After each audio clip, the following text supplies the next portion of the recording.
The sound of laughter echoed through the air like mocking thunder. It was supposed to be a happy Saturday. A family hangout at the luxury beach resort in Lagos. The Olenrewaju family, known for their wealth and loud personalities, had taken over the entire cabana area. Music played, grills smoked, and everyone seemed to be having fun, until his voice cut through the chatter. "Look at you," Damilare said, his face twisted in disgust. "A poor fat pig trying to sit with rich people." The laughter that followed burned more than the sun above me.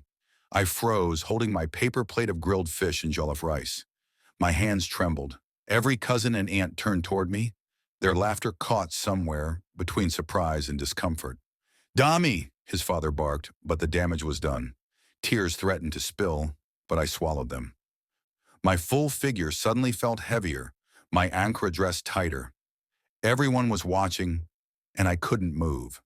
Damilare leaned closer, smirking. "You should have stayed where you belong.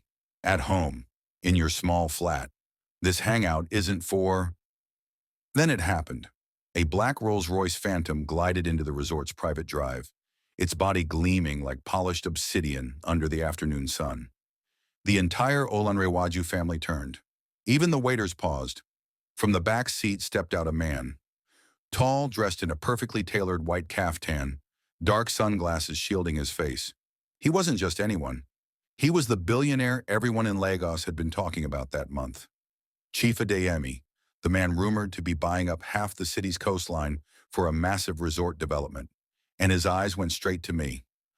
Demilare's laughter faded instantly. His father's jaw dropped. Chief Adeyemi walked toward us with calm authority, his gold wristwatch glinting. He ignored the murmurs, ignored the cameras that suddenly appeared from gawking onlookers. He stopped in front of me. "Ah," he said warmly, smiling in recognition. "You came after all. I was hoping you would." The entire table fell silent. Damilare blinked in confusion. You know her, sir?" Chief Adeyemi chuckled. "Know her? She's the one who saved my deal last week, and she's about to be my business partner." Mouths dropped, chairs scraped. I could feel Damilare's mother staring at me as if I transformed into something divine. Chief Adeyemi turned to him. "So this is your family. I see you've been entertaining my future partner." Interestingly, before anyone could speak again, Chief Adeyemi's phone rang. He stepped aside to answer, but his next words sliced through the tension. "Yes, I'm at the beach now. Tell the board we'll finalize the $80 million contract with her firm on Monday." The plate nearly slipped from my hand. Everyone froze. His father, Damilare's father, stumbled backward as realization hit. The man he had admired for years, whose approval he sought for every business venture, had just revealed that the poor fat pig his son mocked was about to close an $80 million deal. Chief Adeyemi turned back to me and smiled again. "By the way," he said softly, "did you tell them you own the company I'm acquiring?" And right there under the golden sun, every member of the Olenrewaju family stared at me as if seeing me for the first time. But what no one knew yet was that this wasn't the first time Damilare had humiliated me, and this was far from the first time life had given me the chance to get even. Don't forget to like, subscribe, and turn on notifications for more gripping African stories like this one. What do you think happens next? I didn't breathe again until the ocean wind cooled my cheeks. The music had fallen to a nervous whisper. Damilare stood stiff as bamboo, his bravado draining with the tide while his father tried to read my face for mercy. I kept my voice steady. "Chief, thank you for coming." He nodded once, then drifted away to take another call, leaving me in a silence that remembered every insult I'd swallowed since I was a girl. The beach, the sun, the gold umbrellas, all of it blurred into memory. Back then, I was the quiet girl from Magega, with a big appetite and bigger dreams. My mother sold a Cara and Pap at dawn. My stepfather drove a Danfo bus that always coughed before it moved. I loved maps and water, how a coastline could be both a border and a beginning. At 14, I joined my aunt in Atlanta for school.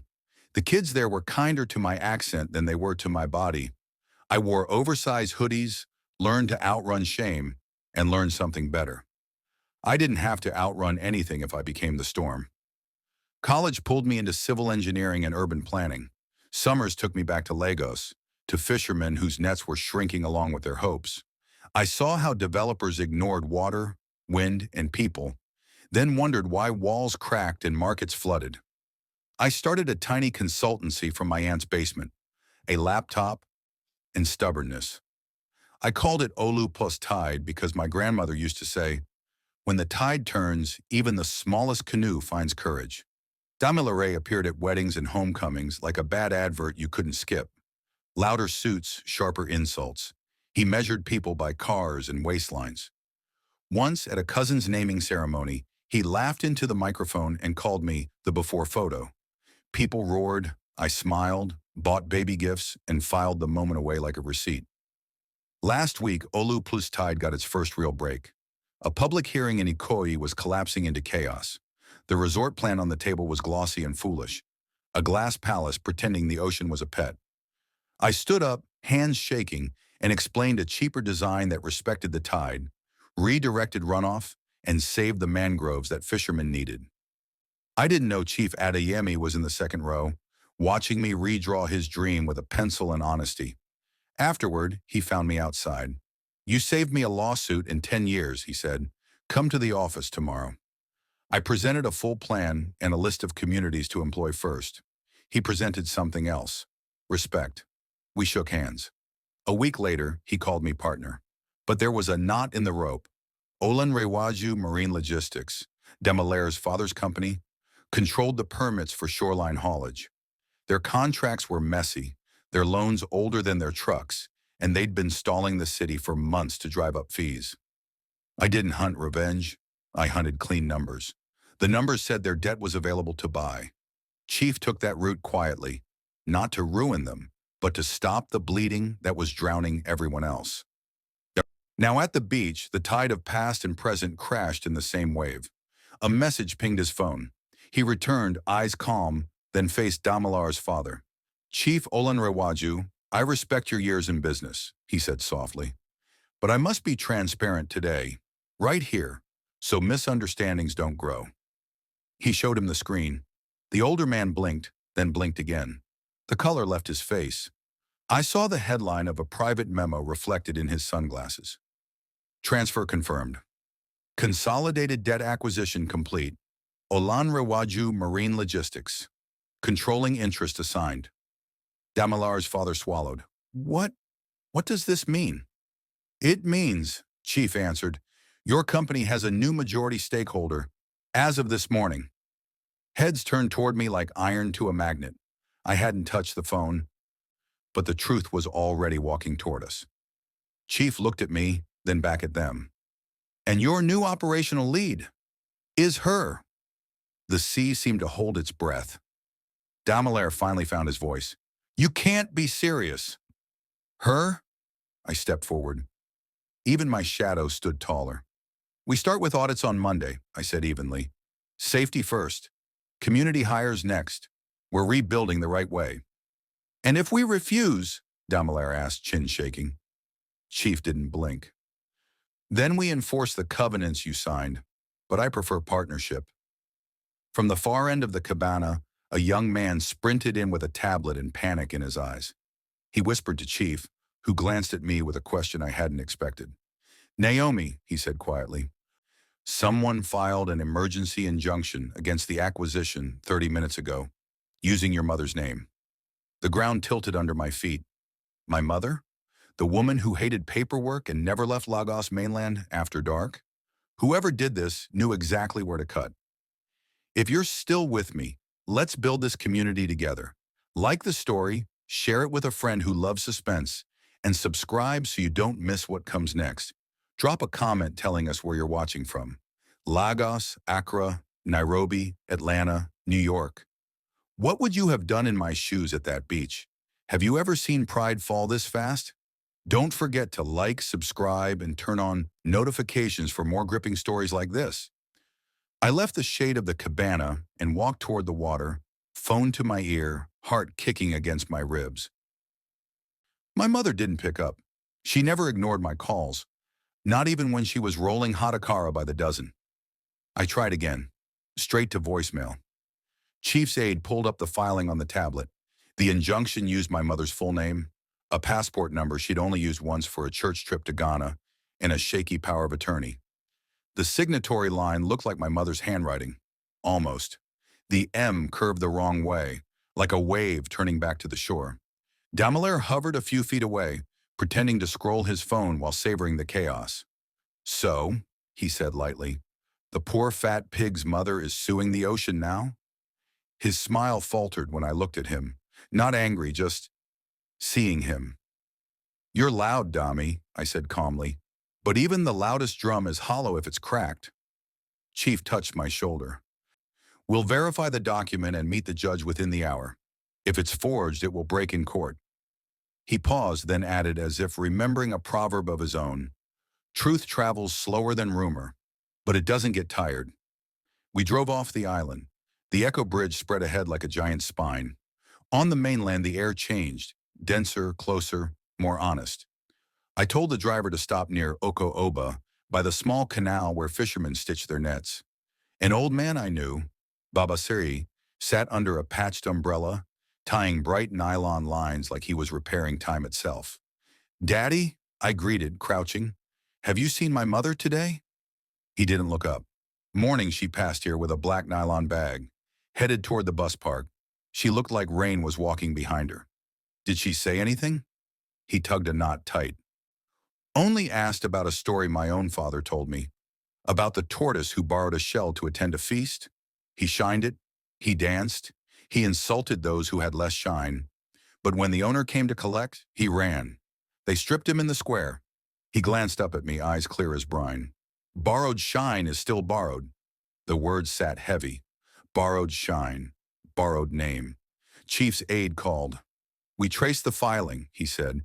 "It was submitted by a clerk from Akinyemi and Rowe Chambers, the Olanrawanja's firm, but the fee came from a private account, cash deposit at a kiosk near Agaga Bus Park. We're pulling footage." I stared out at the water. A memory unlatched itself. Years ago, my stepfather had made my mother sign a bundle of small business forms she could not read. After he left us, debt collectors came like harmattan dust, soft at first, then choking. I learned to read legal English because pain made me fluent. We cleared every debt, every stain. Or so I thought. We found my mother near the bus park, sitting on a low stool behind sacks of beans, a nylon bag gripped in her lap. Her hands were steady, but her eyes were the eyes of someone hiding a storm. "Mama," I said, kneeling, "did you sign anything?" She shook her head slowly. "They came last night, a woman with red lipstick and a man who kept touching his ring. They said if I didn't sign, you would lose everything in court on Monday. They said it would only pause things, not stop. They gave me this." She opened the nylon bag. Neat bricks of cash stared back at us like teeth. The ground felt far away. "Who were they?" "Lawyers," she whispered. "They said they were protecting our family. The woman called herself Tinu. She smelled like lemon and pepper." Damilar's sister's name was Tinuola. She sold skincare on Instagram and attended court the way other people attended brunch. As a performance. Chief dialed his security, voice clipped.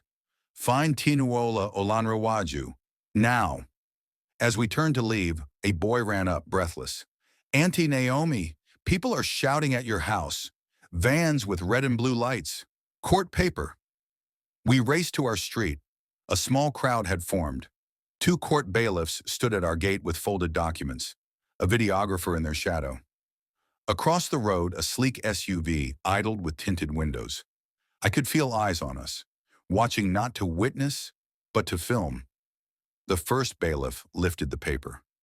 "By order of the court, premises of the respondent are to be searched for documents relating to the disputed acquisition. Any business equipment found may be seized pending review." "This is nonsense," I said, palming through the first page. The judge's signature looked right, but the case number didn't match the filing we saw earlier. 2 different rivers wearing the same name. The SUV door opened. Tinuola stepped out in a cream suit and red lipstick, holding a microphone like it was a wand. "Naomi," she chimed sweetly, loud enough for the cameras, "you should have stayed in the shallow end. You brought the tide to our family. Now swim." Before I could answer, another car turned the corner and braked hard. My mother gripped my arm as the rear door opened and a woman emerged. Older, elegant, eyes that looked like mine in a mirror I didn't know I owned. She looked past the bailiffs, past Tinu, past the cameras, and straight at Chief. Her voice was low, but it carried. "You promised me you would leave her out of this," she said. "But the tide has turned, Adiemi. Tell your daughter the truth. Don't forget to like, subscribe, and turn on notifications if you're gripped by this twist. What truth do you think she means? Comment your thoughts on the betrayal below and share this with someone who loves drama." The street held its breath. Tinuola's lipstick smile thinned when the older woman's words landed like a stone on still water. Chief removed his sunglasses slowly. I had never seen his hands tremble. "Kemi," he said, voice roughened by years and secrets. "Not here." Her gaze didn't leave him. "Then where? In court? In a headline?" "You promised the tide would carry her gently." I stepped between them, the bailiffs and cameras forgotten. "Ma, do I know you?" Kemi studied me with a softness that made my chest ache. "You know me the way a seed knows rain," she said. "You just haven't heard the story." Chief exhaled a long surrender. "Inside," he told the bailiffs. "You won't seize a thing until counsel arrives." They hesitated. His security detail stepped forward, and the videographer suddenly remembered the value of distance. We went into my sitting room. Chief, Kemi, my mother, me. Tinuola hovered at the gate, arguing into her phone. Damalaire's SUV idled like a hulking rumor. Kemi took the one chair that faced the window. "Before Lagos had flyovers," she began, "I was a girl selling groundnuts by the road. A boy in a shiny car bought a bag every day. He married money. I married work. But the ocean forgets nothing. Years later, that same boy, now a man, found me again. We loved too quickly and paid too slowly." She looked at Chief. "We hid it to protect everyone. When I found out I was pregnant, I disappeared to Port Harcourt. I promised I would never ask you for anything." My mother's fingers found the edge of her wrapper. "I was the nurse who trimmed the cord," she whispered. "Kemi was alone. The baby was sickly from the cold and the crying. I stayed after my shift. When Kemi had to run, there were men asking questions. I took the child home and said, 'Let me keep her till the tide calms.' The tide took years." The room tilted. "You're telling me—" Chief's eyes were wet. "Naomi, I am your father." Silence stretched thin as fishing line. Outside, a horn called once, twice. A hawker shouted about pure water like the world refused to pause for any one person's storm. "Why now?" I managed. "Why step into my life with contracts and boardrooms and cameras? Why not come with hands, with truth?" Kemi's voice gentled. "Because truth has enemies with good shoes. When your work became public, when you corrected the Ikoyi plan, someone matched your name with my past. They whispered to the wrong ears that you were Chief's hidden child sent to swallow Olanrawaju Marine whole." My mother nodded slowly. "They came last night because the lie was already dressed for church." Chief rubbed his temple. "I contacted the court to seal your records and protect you. Someone else moved faster with that fake injunction, using your mother's name to stain you, to shout conflict of interest on Monday." "Who?" I said. A knock at the door answered. Chief's aide entered with a tablet and grim eyes. He placed it on the center table and hit play. Grainy security footage from the kiosk near Agege. Tinuola accepting a cash bundle from a man with a signet ring. He turned. Even in low resolution, the face was unmistakable. Damilare. The camera angle changed to a hallway camera in Akinyemi Row. The same man, Damilare, handed papers to a junior clerk and tapped the name line with a pen. The clerk glanced around, then slid the file into a different tray, marked urgent. My mother inhaled sharply. "That's him, the ring man." Chief's jaw set. "Envy is a small house with a big fire." Kemi leaned toward me. "Child, the tortoise borrowed a shell to boast at the feast. Now he wants to smash the market when the owner asked for it back. But you don't smash. Build." I stood. The room steadied. "We answer in court. We answer in public. We don't hide." Outside, brakes screeched. Two black vans rolled to a stop. Out stepped city compliance officers, real ones this time. followed by a stern-faced woman in a navy blazer. She lifted a folder and my name flashed at the top. Naomi, Chief murmured. That's the commissioner. The commissioner entered with quick, sure steps. We received two conflicting court orders, she said. One to seize, one to seal. We traced the conflict to forged filings and an illegal media tip. I need statements. From you, from Chief Adeyemi, and from Mr. Damilare Olanrewaju. Tinuola's voice rose outside, frantic. Tires squealed. Damilare's SUV lurched away, fish-tailed, and slammed into the commissioner's parked van. In the hush that followed, his door opened and a thin stack of papers fluttered onto the road like guilty birds. Contracts, kickback schedules, a list titled Plan B. I walked to the doorway as officers surrounded him. Damilare looked up, and for the first time I saw him small, the shine borrowed and the bill due. Naomi, he said, voice cracking, if I go down, I won't go alone. If you're drawn into this storm, take a second to support the channel right here. Like the video, subscribe for the next chapter, and share this with someone who loves a sharp twist. What would you do if a family secret collided with a public scandal? Where are you watching from? Lagos, Accra, Nairobi, Atlanta, Houston? Drop it in the comments and let's talk. Officers ringed the crumpled SUV while the commissioner's pen flew across a notepad. Damilare kept talking, words spilling like petrol on hot ground. If I go down, I won't go alone, he repeated louder for the cameras that had crept back.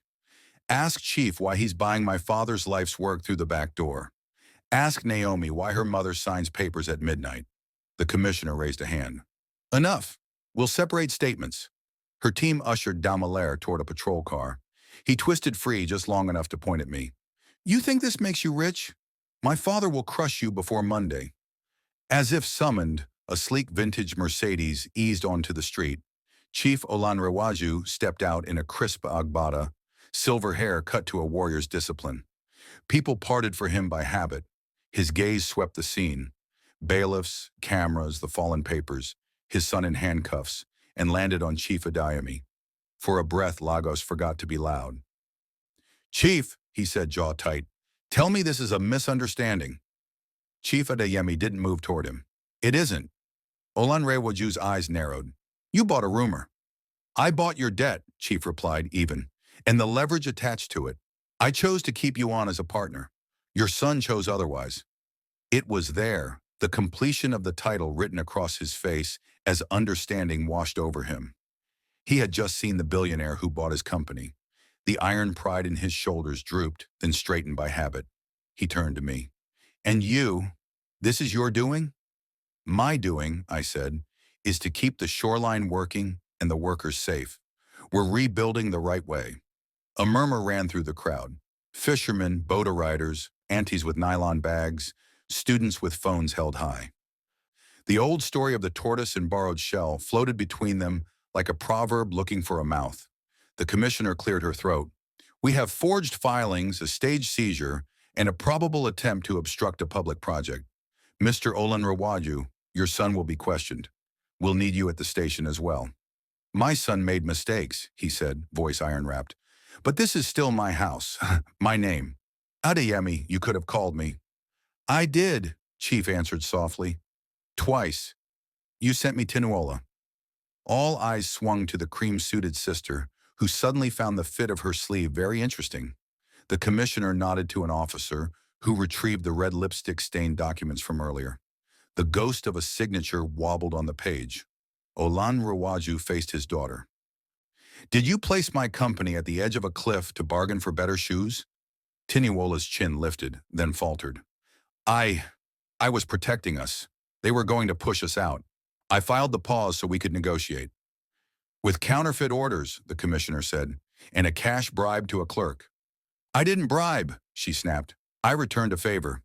The officer held up security stills. The favor looked a lot like money. A lean man in overalls stepped forward from the crowd, cap in hand. Chief, he called to Olanrewaju, I've driven your trucks 13 years. Last month they sent us on water at night with busted lights and leaking drums. I didn't complain because my twins need school fees. That leak killed the mangroves we fish. If this lady says safety first, maybe let it be. It landed. Pride wrestled with math in the lines of Olan Rawaju's face. He looked at Demalar, who avoided his eyes, then at me, then at the commissioner. "What happens if I sign?" he asked, voice rough. I answered, "Not chief. You keep a seat if you keep the rules. We audit, we fix. We hire local first. We stop pretending the ocean is furniture." Chief nodded once. "And you repay what the numbers demand." A phone chimed on the table inside. Chief's aide. He checked, then looked up at us. "Judge on the line, Shonachananashin. He's seen the forged order. He's prepared to vacate it tonight and issue a protective order, but only if Naomi agrees to a condition." "What condition?" I asked. The aide swallowed. "That you take emergency operational control of Olan Rawaju Marine immediately and appear on Sunday night TV to explain it live, with both chiefs beside you. A live interview before the court day. The city would be watching, hunting for any crack in my voice, any tremor they could call arrogance or fraud. I could feel the weight of my surname settling into my bones for the first time. The one I was born with and the one I had built." Kemi touched my shoulder. "Child, the tide does not ask the canoe if it is ready. It only asks if it will float." I looked at Olan Rawaju. He looked back with a gaze that had measured men all his life. "If I stand with you," he said, "do you humiliate my son on TV?" I did not look at Damilari. I looked at the drivers, the fishermen, the women with nylon bags, the boys on phones, the sea that never forgot. "No," I said. "I talk about safety, debt, and the plan. Truth, not theater."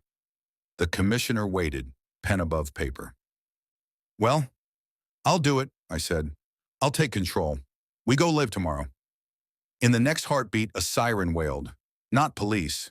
An ambulance tore around the corner and braked hard. Two paramedics jumped out and sprinted past us into my house.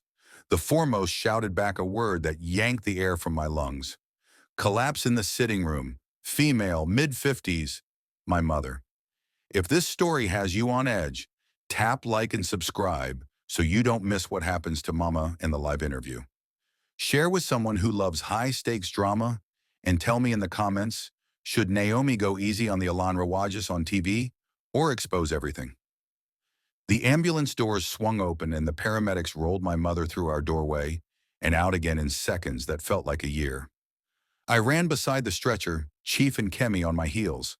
Siren up, Lagos parted for us. Okadas veering, hawkers pressing to the curb, the city breathing hot on the glass. At the emergency room, a doctor in cool blue scrubs met us. "Hypertensive crisis brought on by stress and dehydration," she said after a rapid exam. "She fainted, but you brought her fast. We'll stabilize her. No more shouting, no cameras. 30 minutes, then one visitor." I exhaled for the first time since the siren. Through a small window, I saw my mother's chest rise and fall. The tide in me calmed, but only to gather strength. Chief stood a step away, shame and resolve wrestling in his eyes.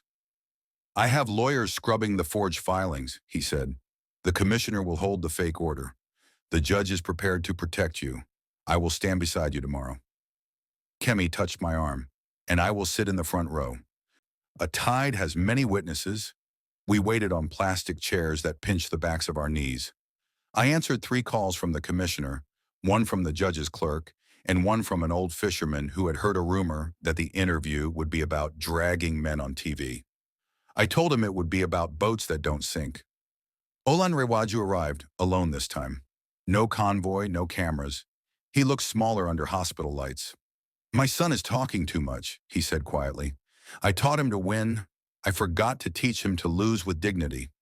"You can still teach him to fix," I said. He nodded. "I signed your memorandum. Audit begins at dawn. I will sit beside you on television. I will not like it." "You don't have to like it," I said. "You have to do it." A nurse waved me in. My mother lay propped against pillows, a thin sheen of sweat on her forehead and a stubborn light in her eyes. "I embarrassed you," she whispered. "You saved me," I said. "Again." I told her about the interview, about the judge's condition, about the city that would be watching. Her mouth tightened, then softened. "Tell the truth," she said. "Tell it like hot water on dirty plates. Fast and don't stop until it runs clear." I wanted to stay until morning, but work pulled like gravity. When I rose, she caught my wrist. "One more thing," she said. "The woman with red lipstick came last week too. Not to me. To the clerk at your old school down the road. She asked for your records. She said it was for a scholarship." My mother's eyes flicked toward the door. "A JSS2 boy overheard and told me. He said to tell you he keeps secrets like a fisherman keeps knots." By the time I reached the corridor, Chief's aide had a new update. "Anonymous tip," he said. "A junior clerk from Akinyemi and Row wants to meet before the broadcast. He says he has documents and audio." "Where?" "He picked the receiving dock at the TV station. He's afraid of being seen." We drove to the station at dusk, the sky a bruised purple, the city humming like an engine ready for a hill. Security searched our car twice. The commissioner's team screened the loading bay. A young man in a rumpled shirt slipped from behind a stack of crates, a cap pulled low. "I only have 5 minutes," he said, thrusting an envelope into my hands. "I copied everything before they wiped the logs. I'm not loyal to thieves." Inside were photocopies of the forged orders, the cash deposit slip, and a small USB drive labeled in block letters. Plan C. He swallowed. They recorded themselves practicing a media strategy in the conference room. I think they forgot the mic was live. "Who's they?" I asked. He glanced over his shoulder. "Tinuola Damilare." He hesitated, throat working. "And Chief Olanrewaju." Not the worst words, but bad enough. "I have to go." The producer found us in the corridor. "You're live in 15, she said, handing me a lapel mic. "Segment 2, we can roll any supporting visuals you want, but once we run it, there's no pulling it back." In the green room, I slid the USB into a laptop. A progress bar crawled. The first file opened, low-res conference footage, 3 figures around a table. Tignola's voice was smooth. "We starve their trucks of permits. Give the media a little smoke about foreign money, and let Naomi's temper finish the job." Damilare laughed too loudly. "She'll snap on camera. Watch." Then Olanrewaju's voice, quieter, tired. "No one starves anyone. We negotiate hard and keep our people working. If this girl can fix the mess, let her fix it. But stall the filings long enough for me to clean my books." The room went cold. It wasn't a confession. It was not innocence either. It was a man trying to tidy a fire by sweeping ash under the rug. The producer stuck her head in. 10 minutes. Decide now." Chief watched the screen, jaw working. "If that airs, he will fall with his son," he said, "and the workers will panic." "And if it doesn't," I said, "we look like we hid dirt." My phone buzzed. Unknown number. A text flashed up. "Go live with that clip and the woman in bed goes from stable to critical." I felt the floor shift under me. A second message followed with a grainy photo of my mother's ward door. I walked to the studio door. The lights beyond were hot and merciless. Through the glass, I saw the anchor shuffling cue cards, and beside the main couch, 2 chairs with our names taped to the back. A stagehand began to count down on his fingers. 5, 4, 3. I looked at the producer. "Can your team blur faces and bleep names in 30 seconds? "Maybe," she said, "if you give the signal now." I turned to Chief. "If I play it blurred, the truth stands without burning the whole house. But the threat..." The floor manager raised 2 fingers. 2, then 1. I lifted my hand to signal, and the studio lights snapped to red as the anchor spoke my name. Red light. Microphones live. The anchor smiled the way a blade glints. "Naomi Olu," she said, "Lagos wants answers. Did you seize Olanrewaju Marine to bury a rival or to save the shoreline?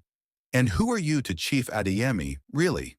I felt the heat of the lamps and the weight of the city on my tongue. "We took control because numbers were bleeding and people were in danger," I said.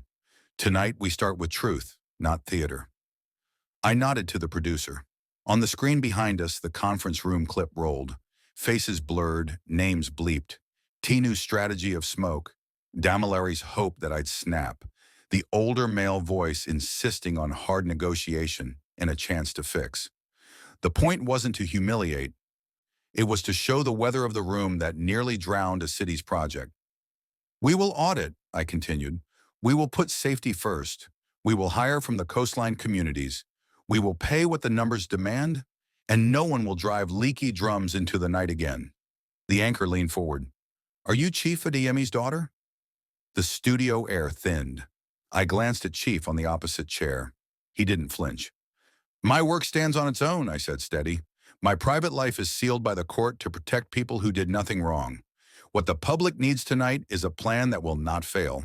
I turned to camera one. Lagos, help us hold the plan, not the gossip, accountable. The segment ended to a hush that felt like respect. Off air, the producer squeezed my shoulder. You kept the line, she whispered. Most people swing. As we left the set, the commissioner appeared in the corridor, phone pressed to her ear, eyes flashing. Security traced the threatening texts, she said, hanging up. Disposable SIM purchased 5 minutes from the hospital. CCTV shows the buyer. She flicked her wrist, and a still image filled her screen. Damilare, signet ring catching a streetlight. Chief Olanrewaju arrived a beat later, breathless, suit askew, the dignity of a lifetime tilted by a son's choices. The commissioner met his eyes. He's already in custody for the forged filing. We'll add witness intimidation and interference. I'm sorry, Chief. Olanrewaju closed his eyes for one long second. When he opened them, there was no performance left, only a father facing a storm he could not buy. Do your work, he said, and let mine be better tomorrow. We drove straight to the hospital. My mother was sitting up now, cheeks rosier, scolding a nurse for trying to feed her plain tea. Kemi stood at the foot of the bed, a soft, proud smile hiding in the corners of her mouth. You didn't burn the house, she said. You opened the windows. I told Mama everything, the blur, the plan, the arrest. She listened until I finished, then touched my cheek. When the tide rises, she said, it lifts canoes that don't punch holes in themselves. Keep your canoe whole. By Monday, the judge vacated the forge order and blessed a clean path for the acquisition. At dawn, our audit teams climbed into trucks with fresh safety kits and checklists thicker than pride. The drivers grumbled, then read, then nodded. By noon, we replaced corroded drums and deadlights. By evening, a fisherman sent me a video of mangrove roots untouched by oil for the first time in months. This, he typed, feels like the tide changing. A week later, we stood on the shoreline with workers and elders, fishermen and vendors, both chiefs on either side of me. The wind smelled like salt and second chances. Cameras were back, but softer now, like witnesses instead of predators. I lifted a spade for the ceremonial dig, then lowered it as Olanrewaju stepped forward, clearing his throat. My son will answer to the law, he said to the crowd. I will answer to the work. The company you built with pride, he nodded to his drivers, will keep its name on the trucks, if it earns that name every day. He turned to me. We will learn to lose with dignity and to fix with it. Chief Adeyemi leaned close. Partner, he said, quiet joy in the word. You kept Lagos from drowning in smallness. I looked past the press line to my mother and Kemi, standing together, a history finally allowed to breathe. The tide curled in, touched our feet, and slipped away again, reminding us that even the ocean bows to rhythm and rule. I began as a poor fat pig at a family hangout. I ended on this beach with a plan the city could hold. Pride fell, work rose. We didn't smash, we built. If this story moved you, don't forget to like, subscribe, and turn on notifications for more gripping tales like this. Share it with someone who loves drama and redemption. Comment your thoughts on the betrayals and the choices. What part hit you most, and what would you have done differently?